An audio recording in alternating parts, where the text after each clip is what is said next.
ಆಗಿದೆ.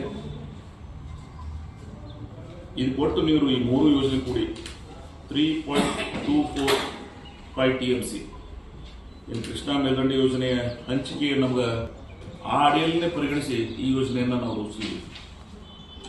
ಇದಕ್ಕೂ ತಾಂತ್ರಿಕ ಅನುಮೋದನೆಯನ್ನ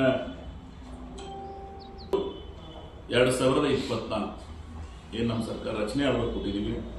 ಟೆಂಡರ್ಗಿಟ್ಟು ಮೊತ್ತ 1,117 ಕೋಟಿ, GST 1400 ಆಗ್ತದೆ. ಸೊ ಟೆಂಡರ್ ಅನುಮೋದನೆ 9/5/2025. ಸೊ 57ನೇ ಸಭೆಯಲ್ಲಿ ಏನು ನಮ್ಮ ಡಿವಿಷನಲ್ ಬೋರ್ಡ್ ಮೀಟಿಂಗ್ ಇರ್ತದ ಅಲ್ಲಿ ಇದರ ಅಪ್ರೂವಲ್ ಆಗಿದೆ. ಸೊ ಅದಕ್ಕಾಗಿ ಈಗ ಏನು ಸಾವಳ ಸಂಘ ಗುಡ್ಡಕ್ಕೆ ಮೊದಲನೇ ಹಂತದ್ದು ಜಾಕ್ವೆಲ್, ಎರಡನೇ ಹಂತದ್ದು ಪೈಪ್ಲೈನ್ ನೆಟ್ವರ್ಕ್, ಈ ಮೂರನೇ ಹಂತದ್ದು ಗ್ರಾವಿಟಿ ಮೂಲಕ ವಾಟರ್ ಡಿಸ್ಟ್ರಿಬ್ಯೂಷನ್. ಸೊ ಅದಕ್ಕಾಗಿ ಈ ಸ್ಕೋಪ್ ಆಫ್ ದ ವರ್ಕ್ ಇವೆಲ್ಲ ಡೀಟೇಲ್ ಕೊಡ್ತೀನಿ, ನಾವು ಭಾಳ ಅದನ್ನು ಹೇಳಕ್ ಹೋಗೋದಿಲ್ಲ.